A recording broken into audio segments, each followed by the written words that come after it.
오늘 그 말씀 교회에 주시는 하나님의 말씀 로마서 8장 28절 말씀입니다. 8장 28절 한 절 말씀 우리 한번 읽고요. 이 말씀 가지고 사람과 믿음은 어떻게 합력하여 선을 이루는가, 이 제목으로 말씀 나누겠습니다. 우리 같이 한번 읽겠습니다. 시작. 우리가 알거니와 하나님을 사랑하는 자 곧 그의 뜻대로 부르심을 입은 자들에게는 모든 것이 합력하여 선을 이루느니라. 아멘. 자, 아까 우리가 함께 본 그 영상, 여러분 뭐가 느껴집니까? 저는 오늘 영상 내용상으로만 보면은 예수님이 오시지 않는다 해도 어쨌든 이 세상을 언젠가는 멸망할 날이 있습니까? 없습니까? 있죠, 그죠? 타고 있는 불덩어리가 언젠가는 꺼진다는 거예요. 그 과학자들도 동의합니다. 그게 50억 년이냐 50억 년 지났냐 이거는 우리가 계산한 거고요. 요한계시록에 보면 태양도 빛을 내지 아니하며 그렇게 뭐 그게 흑점 현상이든 뭐 어떤 형태로든 그런 이상 현상이 이제 나타난다 이렇게 되어 있습니다. 뭐 일식 월식 뭐 이런 차원이 아니라 정말 그런 현상들이 오는 데가 있다 이렇게 말합니다. 그래서 뭐 어쨌든 간에 이 그 태양이 만약에 빛을 내지 않게 되고 열을 내지 않게 되면 생태계가 망가지게 돼요. 태양을 만드신 분이 생태계를 만드셨고 그 생태계는 태양빛과 열을 받아서 광합성도 하고 모든 거 해가지고 우리가 먹을 음식이나 이런 게 다 땅에서 올라오거든요. 태양이 없으면 우리는 먹고 살지도 못해요. 아무것도 못 먹어요. 그죠? 그러면 살 수가 없죠.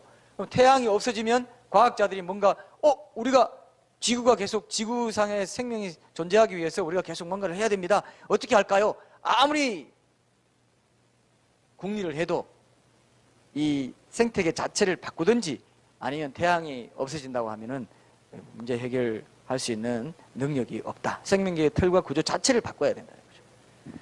그래서 저는 그때 한번 얘기했죠. 태양이 창조주 하나님, 모든 생명의 뿌리가 되시는, 모든 생명을 살리시는 창조주 하나님의 모형이라고 그랬죠. 그죠? 태양이. 그래서 하나님이 태양과 다 연계해가지고 인간을 다 만들고 생태계 만들고 동식물계를 만드신 것입니다. 이걸 가만히 생각해봐도 하나님이 창조자 하나님이 안 계실 수 없다는 걸 아는데도 사람들은 이것을 믿지 않으려고 합니다. 제가 오늘 강조하려는 것은 태양의 수명이 아닙니다. 뭐냐면은 그 태양의 불과 빛, 특별히 그 뜨거운 불, 이거를 좀 더 묵상해 보게 됐습니다. 이 묵상하면서 떠오른 말씀이 뭐냐면 야고보서 4장 5절 말씀입니다. 여러분 야고보서 4장 5절 말씀만 보세요. 태양이 있다는 것도 우리를 이 피조계를 사랑하시는 하나님의 그 따뜻한 사랑, 그 빛, 이 모든 걸 뜻하거든요. 하나님은 빛이시라 했는데 그 모든 것들을 보여줍니다. 하나님 사랑이신 하나님, 창조 세계 자체가 사랑으로 구조 지어져 있다는 것을 보여주는 겁니다. 근데 저는 이 뜨거운 불을, 태양의 그 뜨거운 불을 생각하면서 야고보서 4장 5절 말씀 같이 한번 읽어볼까요? 자, 시작. 너희는 하나님이 우리 속에 거하게 하신 성령이 시기하기까지 사모한다 하신 말씀을 헛된 줄로 생각하느냐? 헛된 줄로 생각하느냐? 자, 시기하기까지. 시기한다고 할 때 좀 뜨거워요, 사람이. 여러분 어때요? 시기하는 마음 가져봤죠? 시기할 때 사람이 차가워지든가요? 뜨거워지든가요? 마음이. 시기할 만큼 사랑해 본 적이 없습니까, 여러분? 저는 제 아내를 이제 사랑하는데 아내가 늘 나만 바라보면서 산다고 생각하기 때문에 이제 평소에는 시기하는 마음이 없습니다. 근데 가끔 상상을 해봐요. 야, 만약 아내가 어떤 남자랑 팔짱을 끼고 그랬어 자기? 이러고 다닌다고 생각해서 상상을 한번 해봅니다. 그리고 또 뭐 찻집에 앉아가지고 뭐 단둘이 그냥 담소를 하면서 그래요 정말 너무 기가 막히네요 뭐 하면서 막 웃어가면서 담소를 나누는 이런 상상을 내가 한번 해봅니다. 하면 어떨까요? 내 중심에서부터 뭐가 올라올까요? 예? 뜨거운 뭔가가 치밀어 올라오는 걸 느낄 수가 있어요.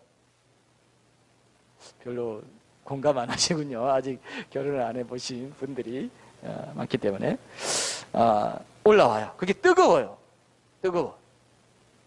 뜨겁습니다. 근데 뭐 제가 상상한 그림은 한 번도 이제 실제로는 그려진 적이 없다 이렇게 보기 때문에 공상에 지나지 않는 상상이겠죠. 근데 뜨거운 질투심이 올라오는 건 왜 그러냐? 사랑하기 때문이다 이렇게 생각합니다. 근데 천지 만물을 만드신 이 광대하고 위대하신, 그리고 아무것도 모자랄 거나 부족할 것이 없는 그 하나님이 정말 아주 작은 피조물에 불과한 나를 뜨거운 마음으로 시기하기까지 사랑한다. 어떻게 생각해요? 황송하지 않아요? 당연하지. 그렇게 날 그렇게 사랑해 줘야 돼. 나는 사랑받을 자격이 있는 거야. 이렇게 생각해요? 그러면 조금 문제가 있어요. 문제가 있어요. 하나님이 시기하기까지, 사랑도 아니에요. 여기 보면 표현이 어떻게 돼 있어요? 사모한다 이렇게 돼 있어요. 사모한다. 사랑보다 한 단계 더 깊은 사랑인 것처럼 느껴질 만큼 이런 표현을 하고 있습니다. 왜 그럴까요? 왜 그렇게 시기하기까지 피조물에 불과한 나를 그렇게 사랑할까요? 혹시 생각해 봤어요? 왜 그럴까요? 내가 하나님의 형상으로 지어져 있기 때문에 그래요. 우리가 지난주에 배웠죠, 그죠? 지난주에 함께 살펴봤죠? 합력과 선리는 그의 뜻대로 부르심을 입었다. 그의 뜻이 뭐냐? 우리로 하나님의 형상 담, 예수님의 형상을 담도록 우리를 불러주신 것입니다. 그만큼 하나님의 형상이 귀한 거예요. 사실은요. 하나님의 형상을 대로 지었는데, 창조했는데 타락해가지고 형상이 훼손됐어요. 그래서 구속자를 보내서 다시 그 구속하신 그 예수의 아들의 형상을 본받게 하면 그게 하나님의 형상이기 때문에 형상을 본받게 하려고 그의 뜻, 그 목적, 그 계획을 가지고 우리를 불러주셨다 이것입니다. 왜? 그 하나님의 형상이 그만큼 귀하기 때문에 하나님이 그것을 다시 회복시켰어. 온전한 사랑의 관계 회복하려고, 온전한 사랑을 나누는 그 따뜻하고 그죠? 그런 사랑의 관계를, 우리와 친밀한 교제의 관계를 회복하시기 위해서 우리를 불러주셨습니다. 우리가 예수님의 형상이 닮아가고 예수님의 형상으로 변화받아 가야 그 사랑이 온전해지기 때문에 우리를 그렇게 부르시는 겁니다. 왜 우리를 그렇게 사랑하시고, 예수님은 천하보다 더 귀하다고 그러죠. 한 영혼이 천하보다 귀하다. 왜? 사람이 온 천하를 얻고도 자기 목숨을 잃으면 무엇이 유익하겠냐. 예? 이게 이렇게 얘기하는 이유가 뭡니까?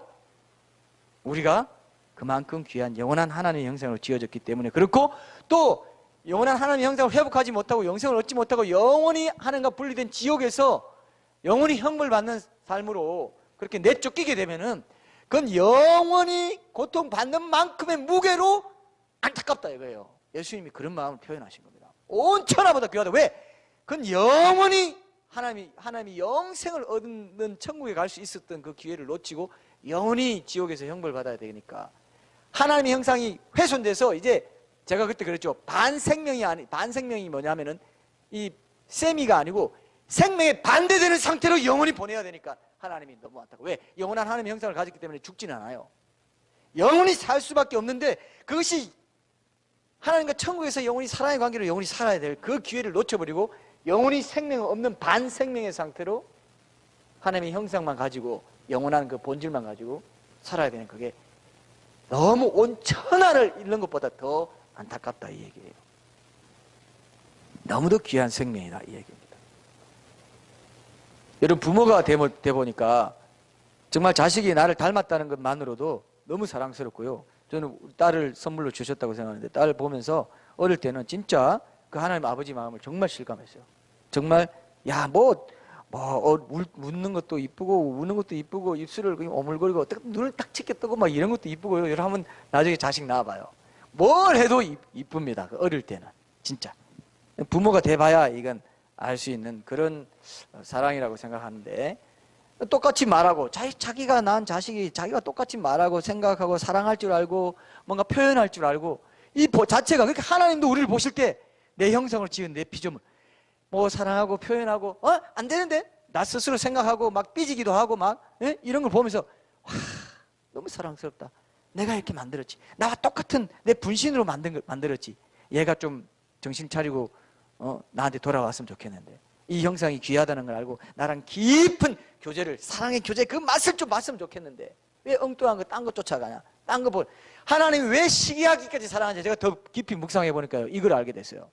뭐냐면은 하나님의 원수인 사탄과 짝해가지고 하나님 등지고 살아가는 그런 배신도 할 수가 있고, 내 자아, 하나님보다, 하나님 만드신 나를 만드신 하나님보다 내 자아나 내 뭐 자식이나 내 돈이나 내 명예나 어떤 세상의 다른 것들을 우상으로 삼아서 하나님을 배신할 수 있는 가능성이 있기 때문에 시기를 해요. 시기를. 나 혼자만 딱 있으면 시기할 게 없지 않습니까? 그렇죠? 제가 아까 뭐라고 그랬어요? 제 아내가 누굴 만나면, 아내가 혼자 집에 있으면 내가 시기해요, 안 해요? 아직도 이 오묘한 진리를 못 알아보십니까? 혼자 있으면 시기를 안 해. 근데 누군가 옆에 집적거리고 뭔가 내 아내가 나만 바라봐야 되는데 다른 거 바라보면서 좋을 것 같은데? 하면서 마음이 팔리는 거, 그걸 때문에 시기한다는 거 아닙니까? 맞습니까? 이 묵상이 잘못됐어요? 저는 이게 맞다고 보는데 맞습니다. 이게 이치잖아요. 왜 시기하겠어요? 제가 딴 데 정신 팔릴 것 같아. 내 원수인 사탄과 짝할 것 같아. 그러면 영원히 죽는데? 이 자아를 너무 사랑할 것 같아. 돈, 내가 세상에서 살아갈 수 있도록 그냥 나를 먼저 우선순위로 삼고 그 다음에 이걸 활용할 수 있도록 세상 살아갈 수 있도록 이웃 사랑하라고 내가 준 모든 자원들을, 돈 이런 것도 다 좋은 거예요. 중립적인 거 좋은 겁니다. 사랑하는 게 일만하게 뿌리지 돈 자체는 중립적인 좋은 겁니다. 돈을 미워하면 돼요, 안 돼요? 또 내가 또 완전히 세속적인 목사가 되는 게, 돈 미워하면 돼요, 안 돼요? 돈을 활용해야죠. 돈을 사랑하면 영적이게 돼요. 하나님 사랑해야 되는데 돈을 더, 만몬과 하나님이 딱 맞붙어 있죠. 만몬이 그렇게 강하다는 겁니다. 왜 염려하고 걱정하고 염려하고 불안해하는 줄 아세요? 두려워하는 줄 아세요? 돈 없을까 봐. 그러니까 경제적인 문제는 사람의 생존과 직접 관계되기 때문에 하나님도 없어요. 돈이 풍부하면 하나님도 없어요. 돈이 없으면 하나님도 없어요. 돈 너무 풍부해도 안 되고 돈이 없어도 하나님 안 봐. 희한하죠? 인간이 그렇게 간사합니다. 돈이 너무 없어도 하나님 생각이 어디 있어요? 이거 염려, 어떻게 좀 생계를 꾸려볼까? 나 굶어 죽습니다. 나 좀 살려주세요. 막 가슴 막 빌붙고 막 권력에 빌붙고 뭐라고, 이건 뭐라고 합니까 이거? 구하고 맞아. 이 말이야 새가 굽신거리고 막 난리 나요. 얘 사람 하나님 믿는 사람 맞아? 뭐 이런 일이 다 있노? 이렇게 생각합니다. 돈이 너무 많아도 아이고 이제 뭐 하나님 그렇게 뭐 중불나게 안 믿어도 이렇게 돈이 많은데 내가 뭐 해외여행이나 다니면서 적당히 즐기면서 살지 뭐. 그렇게 안 될 것 같죠? 그렇게 돼요. 하나님 그래서 하나님 사랑하는 자는 적당하게 모자라게 또 하시고 적당하게 부하지도 가난하지도 않도록. 그래서 이 돈 때문에 내가 하나님 배반하지 않게 하소서. 저번에 보면 나오죠? 그 기도 나오죠?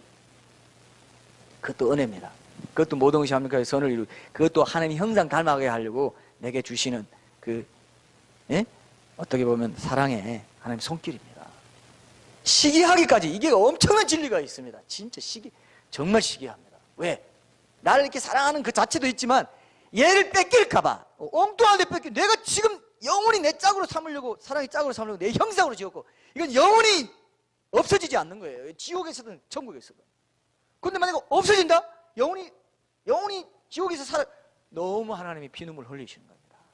그렇게 될 것 자처하면서 그쪽으로 계속 가고 있어요. 어떻게 될까요? 그러면 하나님이 큰일 나죠? 시기하기까지 살아요. 시기하기. 야 그러면 안 돼. 야 내가 이렇게 많은 말로 내가 너에게 보였잖냐. 절대로 그러면 안 된다. 네가 살기 위해서라도 나를 택해라. 그래서 신명기에 보면 화와 복을 너 앞에 두게. 네가 살기 위해서 복을 택해라. 화를 택하지 말아라. 하나님 택하는 겁니다.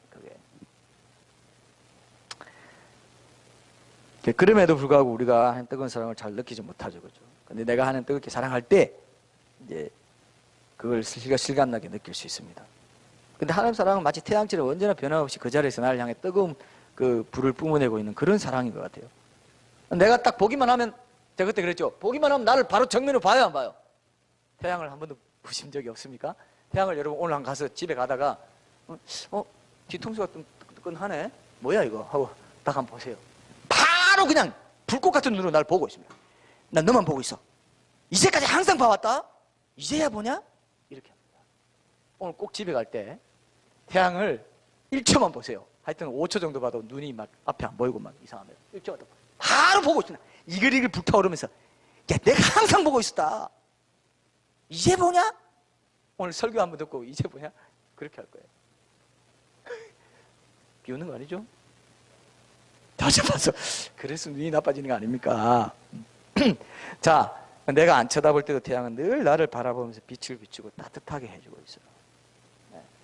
그래서 우리가 하나님 사랑에 응답하는 가장 중요한 일은 뭐냐면 나도 그 사랑에 반응해서 그분께 늘 향하는 삶을 선택하는 겁니다.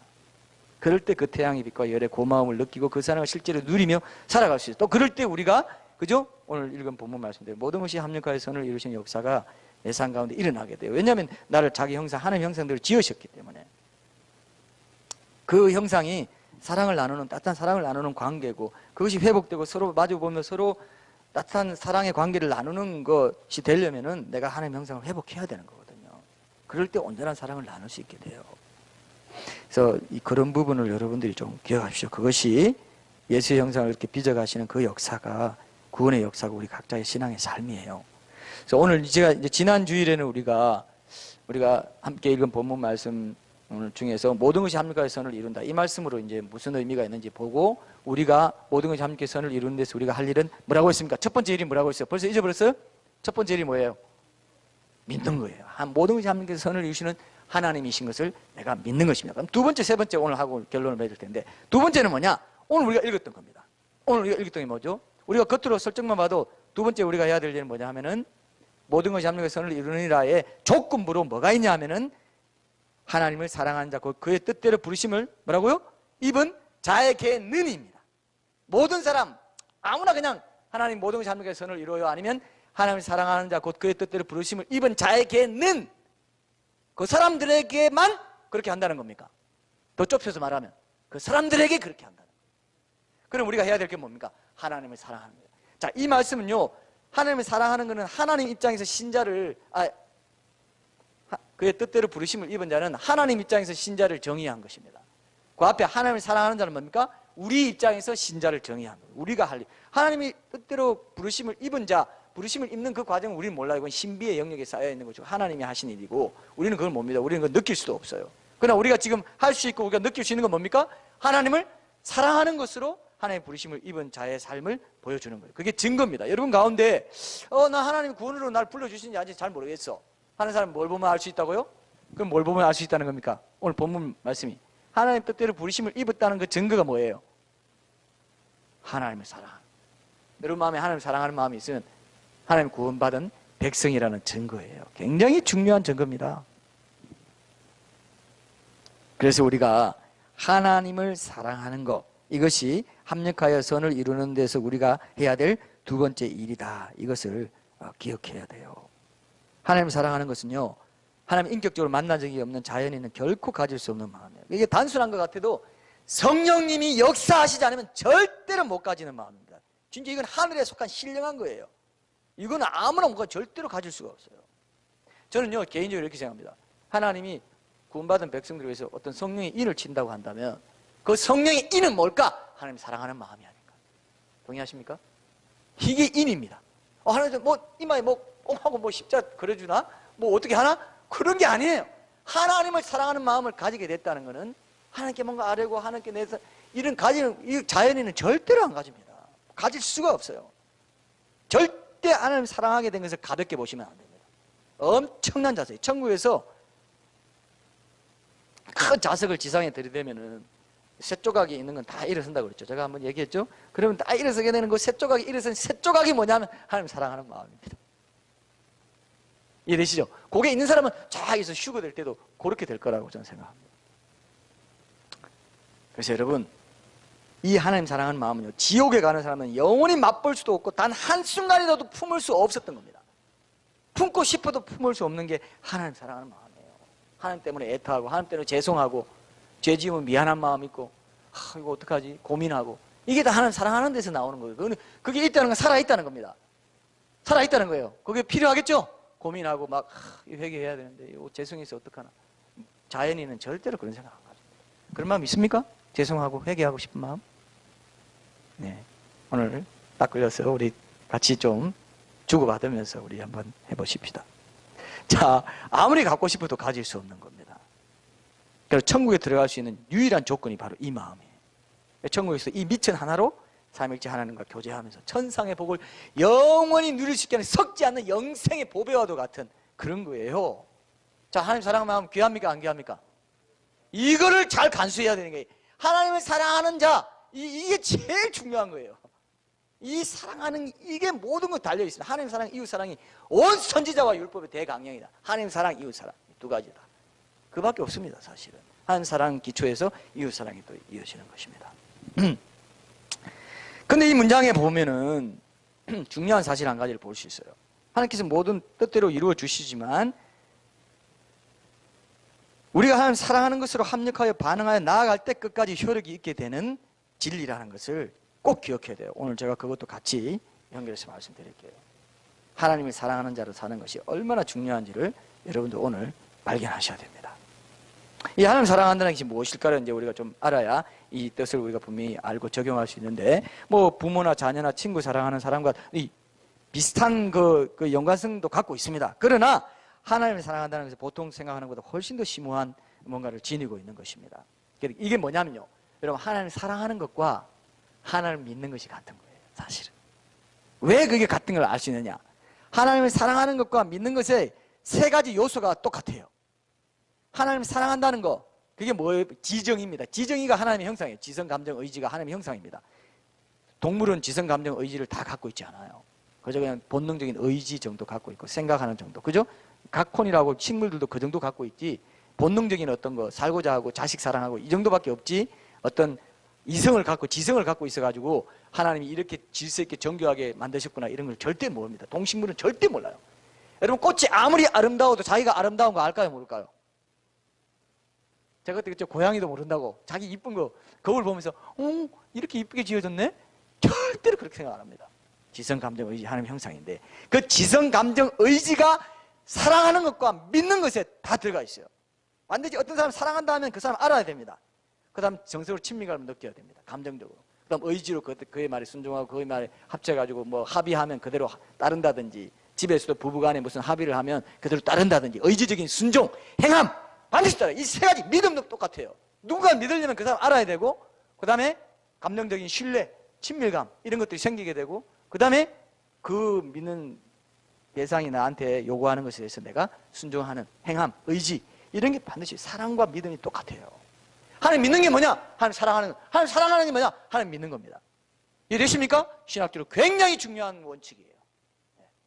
이해되시죠? 하나님 저 사람 믿음 좋아. 그럼 뭐 어떤 사람이냐? 하나님을 정말 뜨겁게 사랑하는 사람입니다. 예? 저 사람 정말 하나님 사랑해. 그럼 믿음이 좋게 돼 있어요. 근데 굉장히 사랑하는데 믿음이 없어. 그건 이상한 거예요, 뭔가. 이해되시죠? 굉장히 믿음이 좋은데 하나님 사랑은 없고, 사랑하는 마음은 별로 없고 냉랭한데 믿음은 굉장히 좋아요. 그건 가짜 믿음이에요. 그렇겠죠? 믿는데 사랑이 없고 사랑하는데 믿음이, 말이 안 됩니다. 근데 저는 성경이 있냐? 예, 성경이 있습니다. 마가복음 12장 30절 한번 보세요. 마가복음 12장 30절, 예수님이 직접 말씀하셨습니다. 제가 한번 읽어볼게요. 마가복음 12장 30절에 말씀 읽겠습니다. 내 마음을 다하고 목숨을 다하고 뜻을 다하고 힘을 다하여 주 너의 하나님을 사랑하라 하신 것이요, 이렇게 되어 있습니다. 이제 이웃 사랑 그거 하기 전에, 그럼 자 여기 나오는 마음, 하트, 이건 감정으로 보고요, 뜻을 지성이나 지식으로 보고, 목숨과 힘을 의지적인 그 행함의 순종으로 보면은 하나님 사랑이 지정의의 차원에서 온전히 이루어져야 한다는 것을 예수님이 직접 말씀하셨던 걸 알 수 있어요. 이해되시죠? 그죠?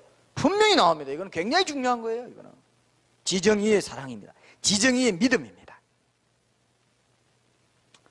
자, 그러면 이제 우리 하나님의 뜻을 받다 합력과 선을 이룬 사람이 어떻게 합력할 수 있는지, 이 사랑과 믿음이, 이 사랑, 하나님의 사랑과 그러면 이 세 가지 요소를 제가 한번 보고 오늘 끝내겠습니다. 하나님의 사랑과 지식, 하나님의 사랑과 감정, 하나님의 사랑과 의지, 이게 어떻게 연관되고 우리는 그 세 가지 영역에서 어떻게 하나님을 사랑하는 삶을 살아야 되겠느냐. 그럴 때 하나님이 합력하여 선을 이루신다고 하니까 우리가 두 번째로 해야 될 일은 하나님 사랑하는 건데, 막연히 하나님 사랑하는 게 아니라는 겁니다.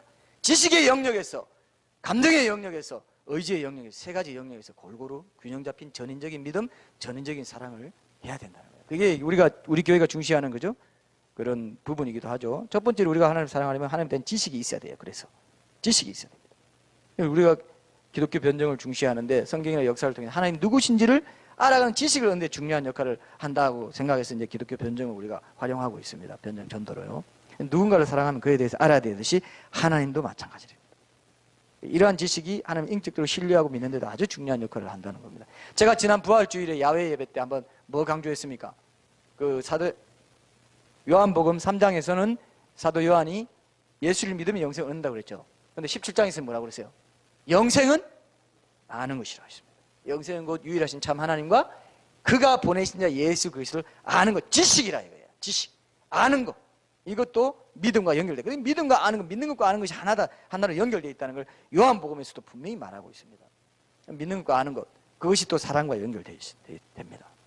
그런데 우리 보통 사람들이 믿음이 이제 아는 것과 상반된 것처럼 얘기하는 경우가 있는데, 우리가 잘 쓰는 말 중에 이렇게 혼돈하는 경우가 있습니다. 이런 말 많이 쓰죠. 야, 이번에 이런 안 좋은 일 당했으니까 다음에는 꼭 좋은 일이 생길 줄 믿습니다. 우리가 뭐 부흥사들이 믿습니까? 이렇게 얘기하잖아요. 그죠? 그 믿음이 조금 성경에서 말하는 것과 좀 동떨어질 때가 많아요. 물론 그런 걸 통해서 하나님을 믿는 믿음을 간접적으로 표현할 수 있지만, 성경에서 말하는 믿음은 뭐냐면요, 하나님에 대한 믿음입니다.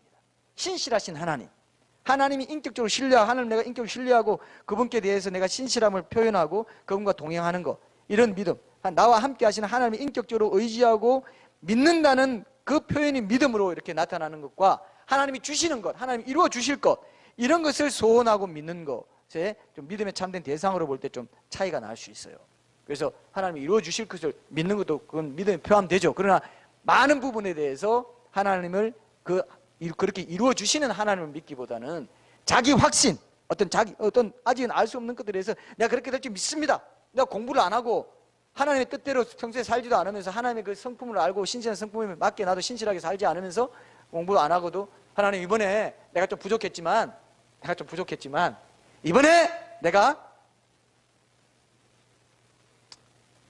등록금이 산 시립대에 붙을 줄 믿습니다. 뭐 이렇게 기도했다고 합시다. 믿습니다. 그냥 믿습니다 하고 그냥 시험 보면 돼요? 아니라 이거예요. 그게 기복적인 믿음이고, 이런 것들이 왜곡된 것들이 참 인격적인 신뢰, 하나님에 대한 이런 부분이 없고 불확실한 미래에 대해서 자기 소망을 그냥 투영하는 자기 중심적인 확신, 이런 것들이 참 많습니다. 그래서 성경적인 믿음, 이거보다는 어떤 그냥 자기 암시 차원의 그런 믿음을 얘기하는 경우가 있습니다. 실제로 이런 것들을 이제 우리가 올바른 지식을 기반으로 하지 않았기 때문에, 지식이 하나님에 대한 지식, 내 백성이 지식이 없음으로 망한다고 했는데, 올바른 지식을 가져 하는 이런 분이시기 때문에 내가 이렇게 반응해야 되는구나, 이게 믿음인 거구나, 그 하나님께, 내가 아는 하나님, 이런 하나님, 이 하나님께 내가 이렇게 반응해야 되는구나, 이게 믿음으로 나타나야 되는데, 하나님이 해줄 거, 나한테 복 주고 뭐 좋게 해주고 이것만 믿습니다 하면 그건 불완전한 믿음이란 말이죠. 그 믿음도 포함돼요. 그것도 포함되긴 됩니다만 그건 온당한 믿음이 아니에요. 원래 믿음의 본질적인 믿음의 뜻이 아닙니다. 하나님에 대한 지식, 올바른 지식을 가져야 성숙한 믿음, 올바른 믿음을 가질 수 있어요. 이게 하나님 중심의 믿음입니다. 하나님 인격적으로 신뢰하고 신실하게 따르는 그분의 선한 뜻과 능력에 대해 확신하는 이런 믿음이 하나님 중심적인 믿음입니다. 신실한 성품에 대한 믿음, 이런 것들이 돼야 모든 자들과 선을 이루시는 그 하나님을 내가 알아가는 과정에서도 올바른 믿음을 내가 주님께 드릴 수가 있는 거죠. 자, 성경에서 말하는 믿음은 이런 믿음에 가깝습니다. 제가 한번 표현해 볼게요.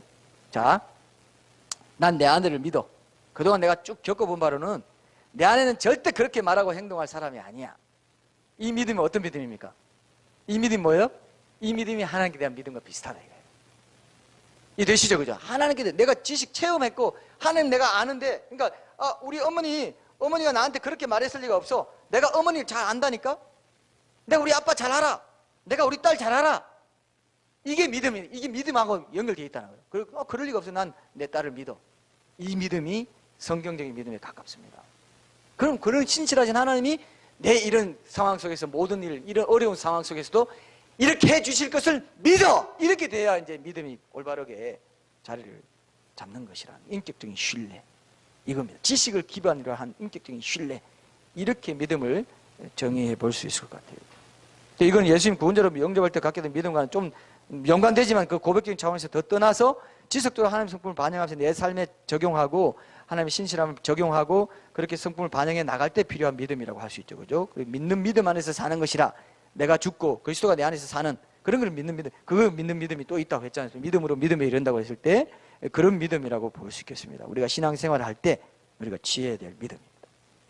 하나님 사랑하는 성, 보이는 사람을 사랑하는 것과 또 달라서 보이지 않는 하나님을 믿는 것이기 때문에, 그것과 밀접하게 연관되어 있기 때문에 그 믿음에 대해 그 사랑과 그 믿음 올바로 가지려면은 그 대상에 대한 지식이 필요한 것처럼 이런 인격적인 지식이 필요하다 이렇게 볼 수 있습니다. 그래서 이런 지식이 갖춰질 때 하나님에 대한 사랑이 더 깊어지고 그 사랑의 두 번째, 세 번째 요소가 뭐라고 했습니까? 감정적인 친밀함, 의지적인 순종의 행동 이런 것도 이룰 수 있는 중요한 기초 역할을 하게 돼요. 제가 뭐라고 했습니까? 방금 하나님에 대한 지식이 그 다음 단계 감정, 의지까지도 좌우하게 돼요. 올바른 지식을 가질 때 이건 신앙생활의 핵심입니다. 여러분 핵심입니다. 꼭 붙들어야 돼요.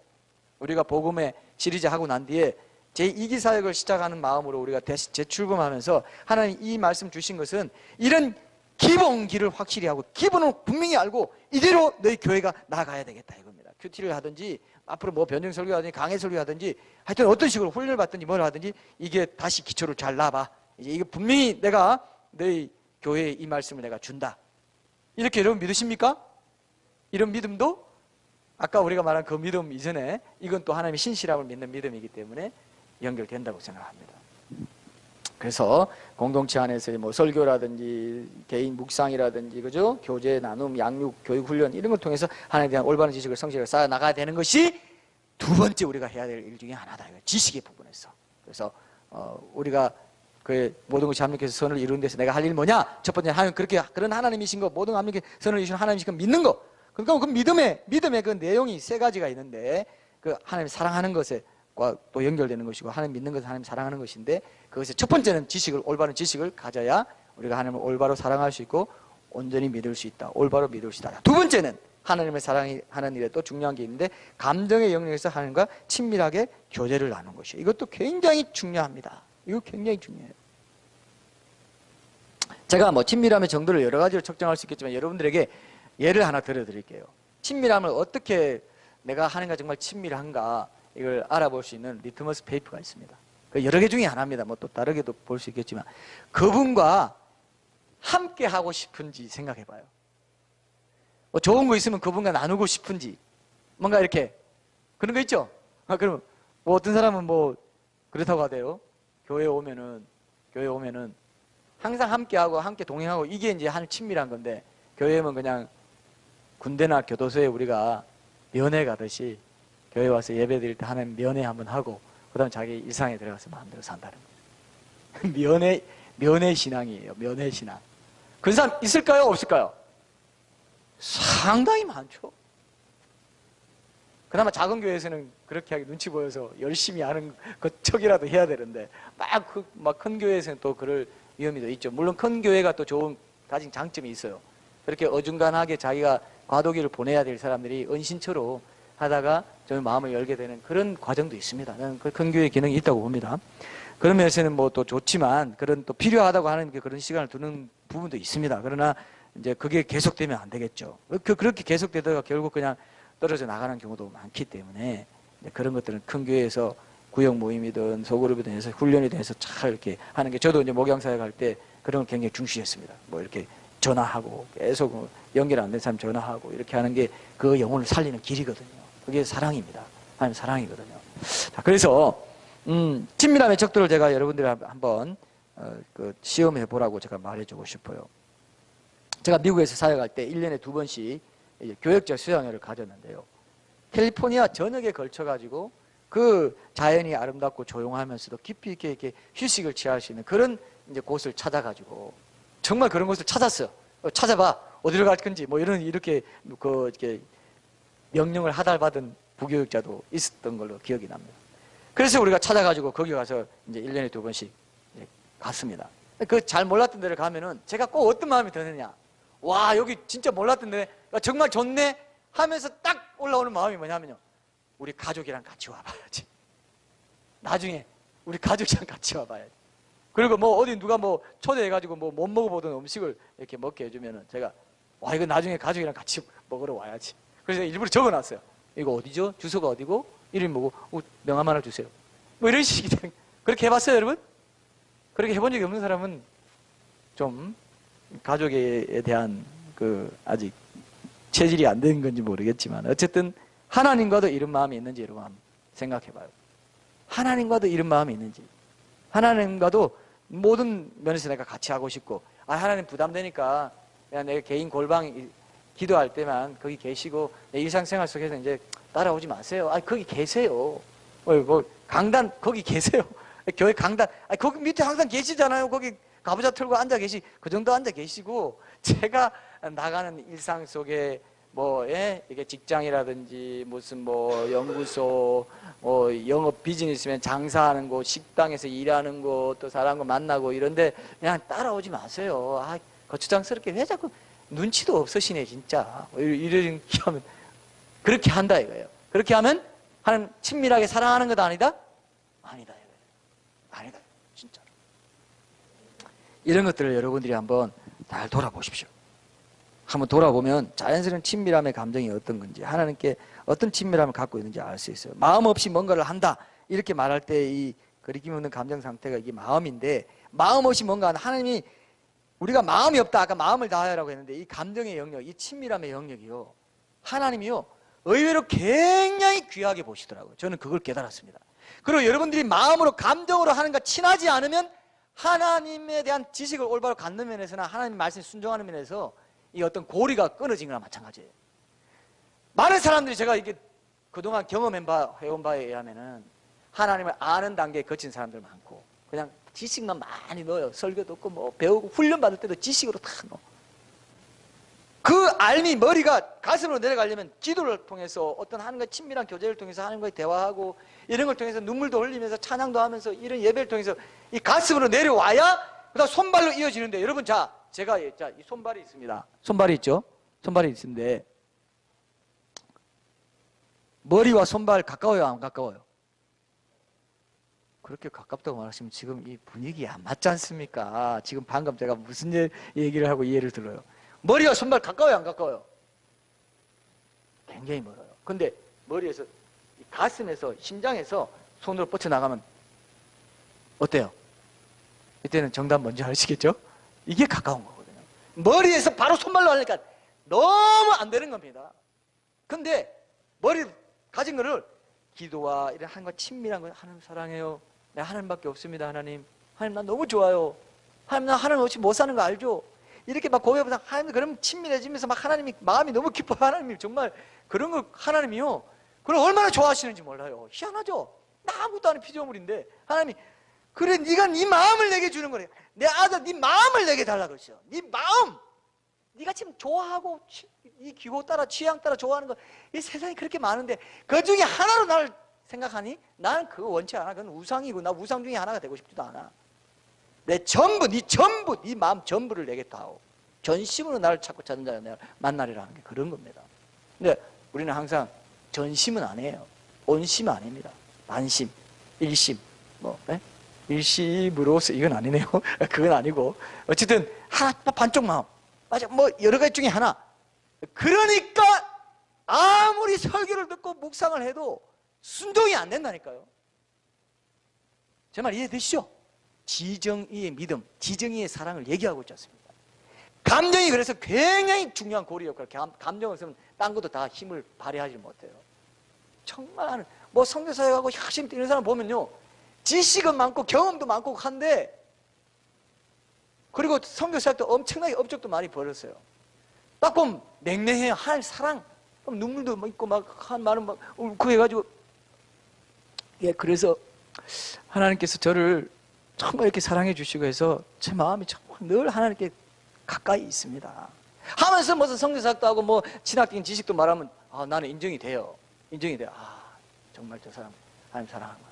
많은 교수들이 지식은 엄청나고 하는 일도 많고 어디 가서 내가 뭐 어떤 강의하고 이렇게 많이 읽었다는데 감정은 냉랭해요. 그런 사람 있을까요? 없을까요? 목회자 중에도 있고 권사, 장로, 성도들, 선교사, 신학자 다 있습니다. 많은지 적은지는 하나님만 아시겠지만 제가 볼 때 많은 것 같아요. 왜? 느낌이 있어요. 기도 안 하는구나. 하나님과 친밀하게 교제하려고 애쓰지 않구나. 냉랭하구나. 하나님 다 아십니다. 지성소의 교제가 일어나지 않습니다. 그래서 어떤 사람은요, 어떤 그 신학자나 이런 성경을 많이 연구하시는 분들은 이렇게 말하는 거 제가 들은 적이 있어요. 사람과의 관계에서 가장 깊은 건 감정이다. 이렇게 말하는 사람도 있습니다. 가장 깊은 감정이 스스럼 없어야 그 사람과 진짜 친한 거고 그 사람 진짜 아는 거고, 그래서 우리가 좀 기분 나쁘면 이렇게 말하죠. 야, 너 나한테 감정 있냐? 여기 친구한테 그렇게 말해본 적 없어요? 야, 너 나한테 감정 있냐? 벌써 감정 생기면 친한 거는 끝난 거예요. 뭔가 감정이 생겼어. 나 너한테 감정이 있다. 우리 얘기 좀 하자. 얘기를 좀 풀자. 풀 건 뭐냐? 감정이야. 지식도 아니고 그 차원도 아니다. 일단 감정이 풀려야 지식과 이 행함, 순종 서로 합의해서 그대로 지켜내는 거, 약속 지키고 이런 것들이 딸려옵니다. 하나님과 똑같이 인간관계도 똑같아요. 비슷해요. 그래요, 안 그래요? 부모에 대한 원망이 있고 부모님과 감정이 상한 게 있으면요, 상처가 있고 탁 이러면요, 딱 마음 움츠리면서 마음 안 열고 부모님도 알려고도 하지 않고 부모님 말 순종할 생각도 없어요. 부모 진짜 사랑하고 마음이 확 열려가지고 그런 게 서로 포옹이 되면서 하잖아요. 그러면 딴 거 다 열립니다. 이 마음이 없이 뭔가 이 감정의 친밀함이 의외로 굉장히 중요해요. 그래서 하나님이 기도해라. 기도 중요하다. 나랑 교제하자. 주의 임재, 동행, 나의 친밀함. 그래서 내가 구약 성경에 한 줄로 줄이면 뭐라고 그랬어요? 제가 하나님을 친근히 하라. 이거 하나밖에 없다고 그랬지 않습니까? 하나님을 친근히 하라. 그렇게 중요한 거예요. 우리의 영원한 생과 사가 거기서 갈려버린다니까. 맨날 그냥 막 뺀질뺀질 기도 안 하고 그냥 하는 골방 안 지키고 그냥 내 바쁜데 어떤데 뭐 하면서 마음이 팍팍해지고요. 두려움이 찾아오고 불안이 있고요. 뭘 해든지 두려워요. 불안해요. 만족이 안 돼. 마음에 만족이 안 되게 지어놨습니다, 우리를. 그런데도 끝까지 우상을 섬기겠다. 내 우상, 내 자아, 내가 뭔가 하나님 말고 나를 뭔가 좀 보호해 줄 것 같은 세상의 어떤 것들, 돈, 자식, 어떤 명예, 권력, 어떤 뭐 줄대는 거, 뭐 어떻게 하는 거, 그게 그냥 그게 불안할 수밖에 없습니다. 하나님께 맡기는 겁니다. 하나님, 주님이 내 전부입니다. 그렇게 골방에 갈 때마다 친근히 표현하면서 하나님이 오늘도 나와 동행하지 주시지 않으면 나는 어떤 기쁨도 맛볼 수 없을 겁니다. 어떤 만족도 없습니다. 이게 최우선 난 생명입니다, 하나님. 그러면 와이고 내 아들아 하면서 내 딸아, 네가 하나님의 형상 회복되려고 그렇게 나랑 깊은 사랑의 교제를 나누려고 이렇게 그것이 가장 귀한 내가 너를 위해서 이루려는 선이다. 네가 그걸 알고 시간 낭비하지 않고 지름길로 올 줄 아는구나. 덥석 안아줍니다. 여러분, 마음으로부터 제가 다시 또 하나 보여드릴게요. 사랑하는 게 뭔지 마음으로부터 알아내는 특별한 방법이 한 가지 있는데요. 여러분, 아무것도 할 일이 없고 아무것도 할 일이 없고 아무도 없이 혼자 있을 때 여러분 마음에 자연스럽게 하고 싶은 뭔가 쏠리는 뭐가 있을 겁니다. 제 말 이해되죠? 아무것도 할 거 없고 아무도 없어요. 혼자 딱 있어. 더 이상 아무도 할 일이 없습니다. 내 뭐 일 이런 거 다 자유로 혼자 딱 있어요. 소파에 딱 앉았어. 자연스럽게 쏠리는 게 뭔지 한번 생각해봐요. 지금 상상을 해봐요. 뭐 여기 핸드폰? 여기 또 우리 딸은 또 저기 방탄소년단일 가능성이 상당히 있는데 요즘 또 뭔가 바뀌었더라고요. 하여튼 쉽게 바뀌고 뭐 이런 경향도 있는데 뭐 딱 앉으면 아무것도 할 일 없고 혼자 있어요. 그때 내 무게중심이 쏠리는 게 있습니다.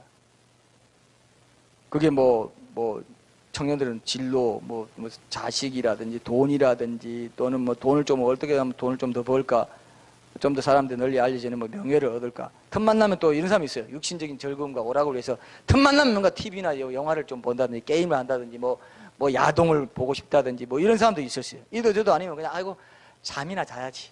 조금이라도 내가 덜 피곤해 잠 좀 자자. 잠에 계속 마음이 있는 사람입니다. 어떻게 보면 그런 사람도 있어요. 조금 하면 잠 좀, 야 이럴 시간에 잠이나 자자.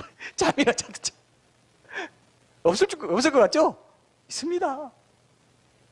근데 여러분이 만약에 제가 너무 이게 이상적일지 모르겠지만 모든 거 혼자 아무것도 할 일 없을 때 여러분 마음이 주님과 좀 더 교제하고 싶다. 기도 내가 평소에 기도를 많이 못했는데 기도해야 되겠다. 하나님 앞에 좀 더 내가 좀 뭔가 좀 나아가야지. 주님이 생각나고 뭔가 이렇게 좀 내가 친밀해지고 싶었는데 그동안 내가 참 너무 바빠서 하나님 내가 주님과 좀 만나고 싶습니다. 갈급합니다. 뭐 이러면요 여러분들의 마음 중심에 평소에도 하나님이 중심에 있다는 그 증거입니다. 친밀한 교제와 사랑의 관계가 늘 갈급했던 사람입니다. 근데 육신적인 소욕을 품고 사는 우리가 이게 참 쉽지 않습니다. 내 육신이 완고한 만큼 하나님의 선을 이루기가 절대로 만만치. 이걸 인정하고 회개할 거 회개하면서 새롭게 나아가야 돼요. 그게 굉장히 중요합니다. 그래야 성숙한 사랑을 인격적으로 나눌 수 있습니다. 그래서 여러분, 하나님 사랑을 통해서 하나님 뜻하시는 선을 이루시는 척도는 우리 각자가 하나님을 얼마나 전심으로 사랑하느냐에 달려있다는 걸 명심하고, 그것이 지정의 요소가 있다는 것, 지식과 감정, 이런 부분을 여러분들이 계속 추구해야 돼요. 그래서 연인 간에도 데이트가 필요하지 않습니까? 그죠? 상대를 알고 친밀해지면 교제가 필요한 거거든요. 그래서 옛날에는 연애 걸 때 뭐라고 했습니까? 옛날에는 다 저기 혹시 커피 한잔 하실래요? 이렇게 시작했죠. 요즘은 어떻게 하죠? 요즘은 제가 얼핏 듣기로 야 전번 땄냐? 전번 땄냐? 전번이 뭔지는 아시죠? 그런 식으로 해서 어쨌든 전화번호 왜 따요? 왜 따요? 예, 교제하고 얘기하고 그래도 감정적으로 친밀해지고 이런 게 돼야 돼. 물론 첫눈에 반하는 사람도 있어요. 근데 그거는요, 남자가 여자가 서로 좋아해서 자손을 번식하도록 창조법칙, 본능적인 법칙에 가까운 거지. 급격하게, 요즘 말로 격하게 좋아가지고 막 하는 걸 자기 혼자 좋아서 짝사랑은 날뛰는 것일 수도 있고, 그게 인격적으로 정말 친밀함을 느끼면서 주고받는 성숙한 사랑으로 인격적인 교제로 안 되면은 그 첫눈에 반한 사랑도 얼마든지 시들해지고 깨지기까지 하고 성숙한 사랑은 못 돼요. 니체가 이런 말을 했어요. 우리가 밉상스럽게 보지 않습니까? 무신론자로. 니체가 결혼에 대해서는 이렇게 좋은 말을 남겼더라고요. 어떻게 말했냐면, 결혼은 긴 대화다. 평생 함께, 청년들 잘 들으세요. 청년들은 누구를 배우자로 택해야 되느냐? 누구를 배우자? 결혼은 긴 대화다. 평생 함께 이야기 나눌 수 있는 사람인가에 확신이 선다면 결혼하라.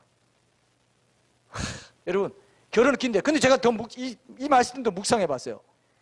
우리가 말이 없거나 떨어져 있는 순간에도 대화가 이어지고 있습니다. 부부는 그래요. 희한하죠? 하나님과도 마찬가지예요, 사실은. 돌아보면 결혼의 90%는 대화라고 할 수 있어요.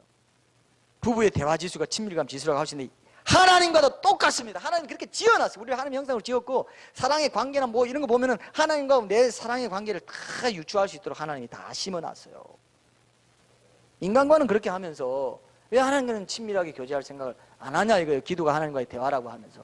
안 한다는 대화를 안 하겠다는데, 그런 기도가 하나님과의 대화고 교제의 진짜 핵심적인 수단인데, 기도 안 하고 내 마음도 표현하지 않고, 하나님 나 오늘 슬퍼요. 아니 이 일 때문에 너무 속상해요. 나 요즘 너무 힘들어요. 하나님 앞에 하라 이겁니다. 그럼 하나님이 위로해 주시고, 그 위로가 진짜 위로인데, 사람한테 하고 그 사람한테 하니까 맨날 그냥 사람 그냥 잡는 거죠. 그냥 주변 사람들이 막 도와줄 수도 없어요.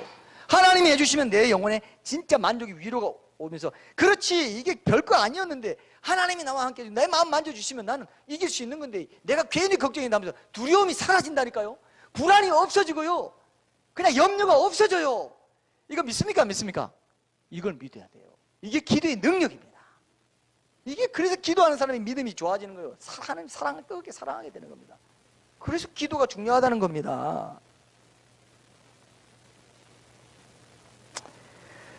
그래서 여러분, 기도할 때, 그래서 제가 여러분들에게 제가 이제 적용하기 위해서 한 가지만 제가 제 경험을 말씀드리면, 찬양을 하세요. 찬양을 먼저 하세요. 찬양은 제 감정이 열려요.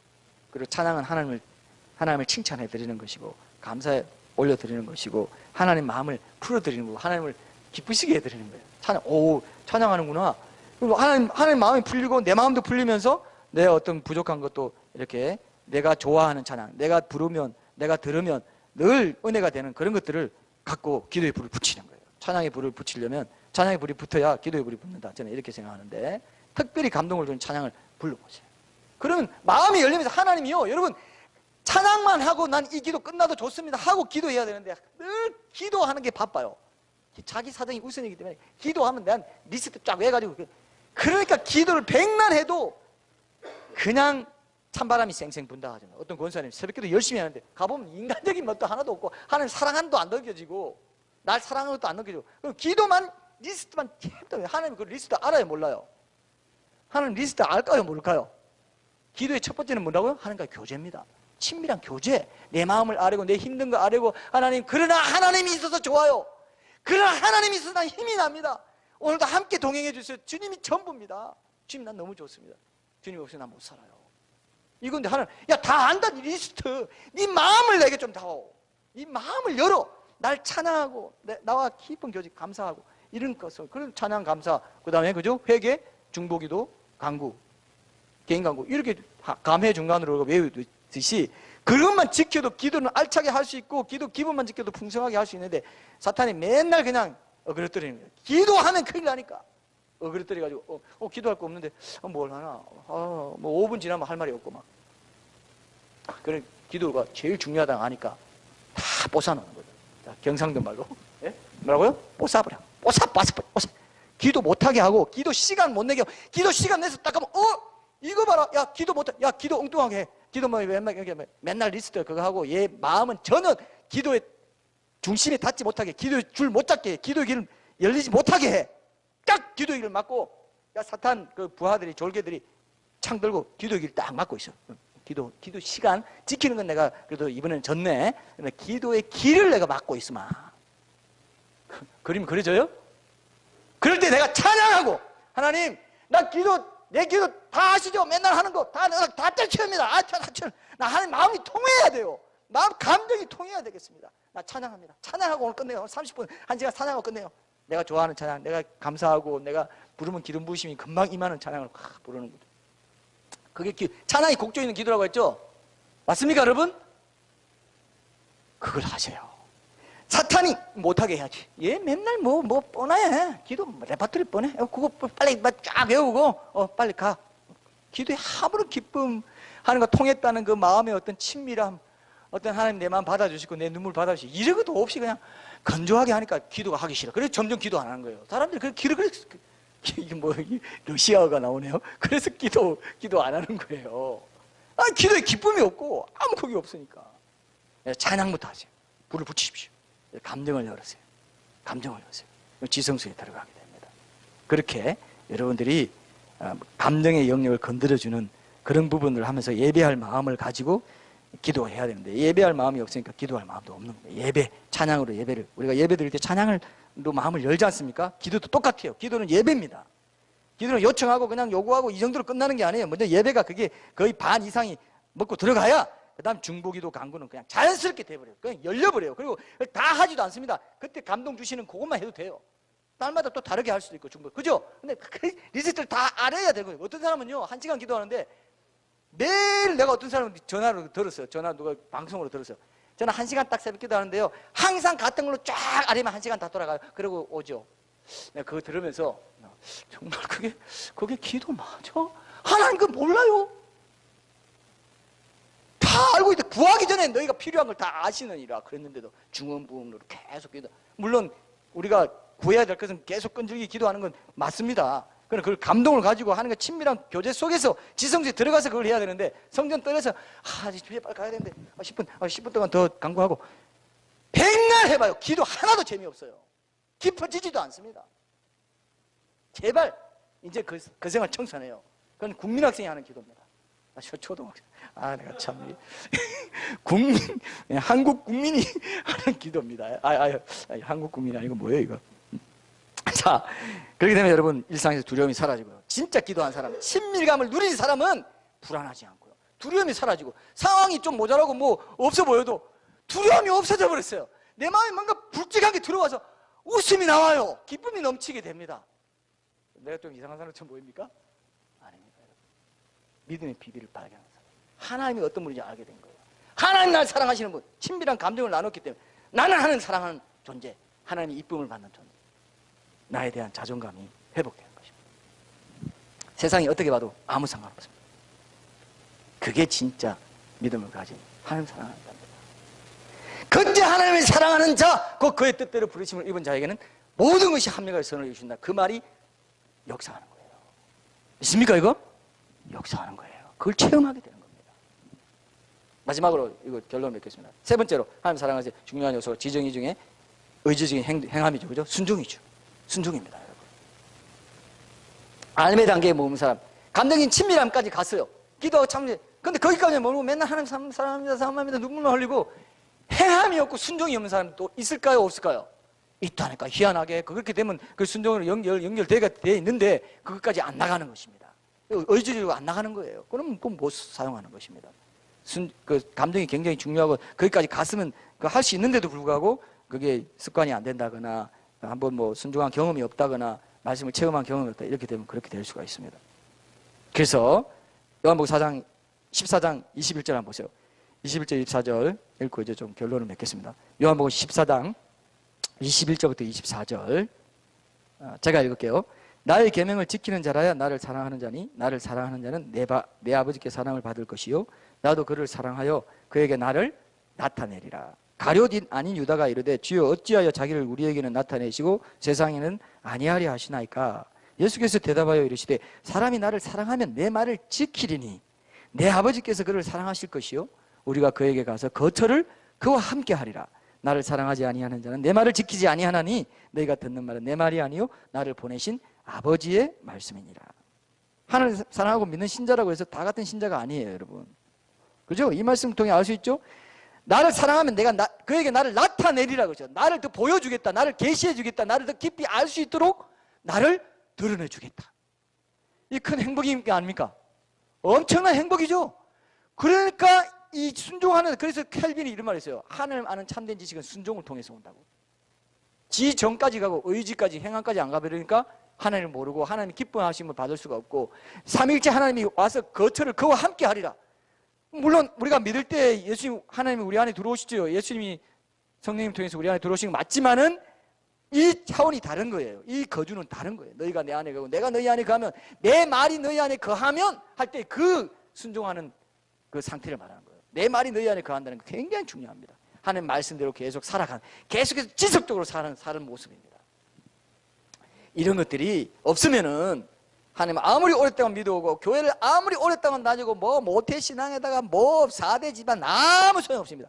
여전히 하나님을 잘 알지 못하는 사람으로 남아있어요. 교회에 부직이 있습니다. 많습니다. 많아요. 좁은 길이라 했기 때문에 많아요. 이걸 깨트려야 돼요. 지정의의 이 믿음, 이 사랑을 가지고 깨트려야 됩니다. 꼭 기억하십시오. 오늘 결론 말씀은 우리가 알거니와예요. 세 번째로 우리가 할 거는 이걸 알아야 됩니다. 이거를 하나님이 이렇게 이루시고 우리가 인내하고 지정의 모든 걸 사용해서 하나님 사랑하고 이렇게 살아갈 때 하나님이 합리적인 선을 이루신다는 걸 우리가 알고 인식하고, 그죠? 의식하면서 살아가야 된다는 거죠. 그럴 때 우리가 최종적으로 적용할게요. 오늘 마지막 결론 적용할 게 뭐냐면 데살로니가전서 5장 16절 18절입니다. 제가 읽어볼게요. 5장 16절 18절 항상 기뻐하라, 쉬지 말고 기도하라, 범사에 감사하라. 이것이 그리스도 예수 안에서 너를 향하신 하나님의 뜻이다. 그 뜻대로 부르심 받았다는 것과 여기 연결됩니다. 항상 기뻐하고 범사에 감사하는 삶의 태도는요, 하나님 내 삶의 모든 것을 합리까지 선을 이루신다는 걸 알지 못하면 절대 가질 수 없어요. 어떻게 기뻐할 수 없을 때 기뻐하고 기뻐할 수 없는 상황에서 그 일에도 감사할 수 있느냐, 그리고 그 하나님이 합리까지 선을 이루어 주실 것을 믿고 쉬지 않고 기도할 수 있느냐. 기도하고 싶지 않는데, 기도할 수 없는데도 기도할 수 있느냐. 이건 모든 것이 합력하여 선을 이루는 것을 아는 자, 그걸 알고 우리가 알거니와 할 때, 신자라면 이거 알고 있어야 돼. 이거 알고 있는 자는 범사에 감사하고 항상 기뻐하고 쉬지 말고 기도할 수 있어, 이 뜻입니다. 이거 알고 있어야 돼요. 이걸 알아야 돼요. 인식하고 의식하고 있어야 됩니다. 그럴 때 어떤 상황에서 하나님 이것을 통해서도, 이렇게 내가 기뻐할 수 없는 때에도 이 순간을 통해서도 하나님은 합력할 선을 이루신다. 그래서 기뻐할 수 있고요. 이 상황 속에서도 이 범사, 이 일을 통해서도 하나님은 모든 것을 합력할 선을 이루신다는 믿기 때문에, 알기 때문에 감사할 수 있고 기도할 수 있습니다. 여러분들이 꼭 기억하세요. 이런 구체적인 고백과 실행이 없으면 우리 믿음이 안 자라요. 실제로 안 자랄 구석이 없습니다. 자랄 구석이 없어요.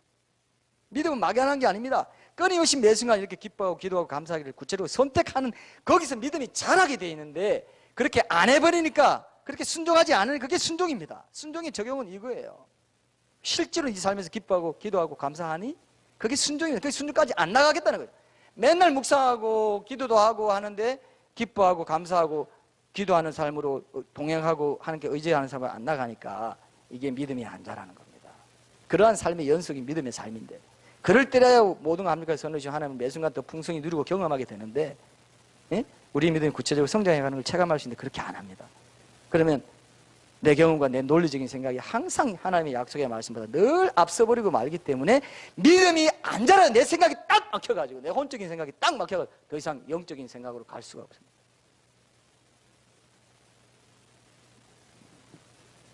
노원선이 이루어질까봐 악이 될지도 몰라, 뭐 이렇게 해버리고요. 이런 고백을 미룰수록 믿음의 성장이 더디게 되는 거죠. 그래서 하나님의 약속의 말씀을 우리가 믿어야지 변하기 쉬운 내 마음판을 절대 믿어서는 안 된다. 이것이 모든 것이 합리과 선을 이루는 하나님의 역사. 이걸 그 지체 없이 참여하려면 이렇게 우리가 이 세 가지를 적용하는, 기뻐하고 쉬지 않고 기도하고 범사에 감사하는, 이거를 택해야 돼요. 택하는 그게 순종입니다. 그게 의지적인 행함이고 순종이고, 그걸 하나님이 믿음이라 보시고 그 순종을 통해서 네가 나를 그렇게 순종할 때 내가 더 보여줄게, 나를 더 나타내리라, 나를 더 계시해 줄게, 내가 어떤 존재인지 더 보여줄게가 열리는데, 그걸 안 하고 있으니까 그렇게 신앙생활 오래 해도 하나님이 누구신지 예수님이 누구신지 별로 아는 게 없어요. 내가 체득한 게 없어요. 지식의 말씀을, 진리의 말씀을 내가 경험하지 못한 자라 했습니다. 어린아이다. 근데 아무리 해도 그냥, 여러분 굉장히 어른인데 예? 우유통 쪽쪽 빨고 막 팬티 입고 돌아다닌다고 생각해봐요. 다리에 털도 나 있는데 막 그런 사람이, 그런 부조화된 그런, 예? 어른아이라고 하죠. 그런 모습들이 영적으로 볼 때 많이 있다고 한다면 얼마나 비극이겠습니까? 이 데살로니가전서 5장 16, 18절 위에 보면은 이 문맥에도 행함 있는 믿음이 나와요. 거기 보면 15절에 보면 상관 누가 누구에게든 악을 갚지 말게 하고 서로 대하든지 모든 사람을 대하든지 항상 선을 따르라, 이렇게 돼 있어요. 선을 따라. 그러니까 이 행함 있는 믿음이 여기도 나옵니다. 그렇게 선을 따르고자 하는 사람은 반드시 이 세 가지 삶의 태도를 가져야 승리할 수 있다, 이 뜻입니다. 이게 깊은 뜻이 있는 겁니다. 그래서 여러분들이 그 행함 있는 믿음, 순종의 삶을 지정의로 같이 이렇게 해나갈 때 우리가 알거니와, 우리가 이걸 알기 때문에 이 의식하고 살 때 범사에 감사하고 기뻐하고 쉬지 않고 기도할 수 있다는 거. 그리고 하나님을 사랑하는 자는, 이게 현재형 동사, 지금 사랑, 왕년에 한번 사랑한 게 아닙니다. 지금도 사랑하고 계속 사랑하는 그런 사람으로 우리를 불러주시고, 우리가 해야 될 건 바로 그 부분이라는 것을 사랑하고 알고, 이런 부분도 여러분 기억하시고, 오늘 우리가 굉장히 중요한 거 나눴습니다. 제가 오늘 조금 더 길게 했는데요, 이건 이 두 주일로 내가 끝내고 싶어서 여러분들에게 이 부분을 분명히 강조하고 싶어서 말씀드립니다. 꼭 기억하시고, 하나님께서 우리에게 이런 이 교회 공동체 이 말씀을 열어 보여주셨다는 것은 엄청난 축복이에요. 그죠? 더 이상 방황하지 않게 해주는 겁니다. 더 이상 이제 돌아가지 않게 하나님이 이 교회 공동체의 말씀을 부어주시는 거예요. 제 말이 아닙니다. 이거는 하나님이 있는 것이고 성경의 신학이고, 모든 그런 어떤 하나님께서 그동안 우리에게 보여주고자 하시는 교회 공동체를 보여주고자 하신 것입니다. 예수님 형상을 닮은 그 분량만큼 우리는 천국에 가서 기쁨과 영광을 채워주실 것이고, 그것이 영원한 상으로 연결이 돼요. 각자의 믿음 분량에 따라 예수님의 형상을 닮은 그 선, 그게 이룬 것만큼 우리는 상을 받게 됩니다. 그건 받는 사람만 알 수 있는 거예요. 다른 사람과 비교할 수가 없어요. 왜? 내 실존, 내 존재 자체로 받는 거기 때문에. 예수 닮은 분량만큼 천국의 영광과 기쁨을 내가 더 많이 누리게 돼요. 그 용량이 그렇게 넓혀진 만큼 내가 누리기 때문에 물질력으로 받고 이 차원이 아닌 거예요. 그 상태로 영혼을 살게 되니까 얼마나 아까워요. 이 몇십 년 살 동안에 내가 예수님 닮은 그 선을 이루었을 때, 이 지정의 믿음과 사랑을 가지고 이루었을 때 하나님이 그만큼 기쁨과 영광을 채워주시는데, 다른 사람 봐도 몰라요. 그 사람이 무슨 기쁨 갖고 있는지 상급 비교할 수가 없습니다. 그게 영원히 고정돼 버린다. 몇십 년 사는 동안 내가 이룬 거 그걸로.